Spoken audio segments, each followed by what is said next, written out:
Hey guys, today I'm going to show you how you can start Google Chrome in incognito mode.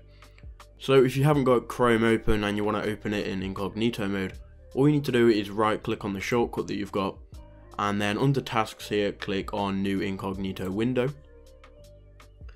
And what that's going to do is obviously open it in incognito, and that's the only tab that's open in Google Chrome.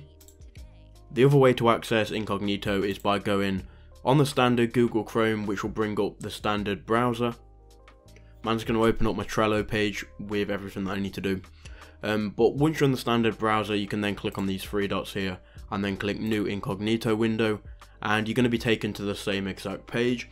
It's important to note though, when you use incognito, it's not going to stop your internet service provider from being able to see what you're doing, and all of your downloads are still going to be in your downloads folder. The only thing incognito does is doesn't save your browsing history. If you want to hide from your ISP, I recommend you use a VPN. I'll link the best one in the description below. That's about it folks, thank you for watching and I'll see you in the next video.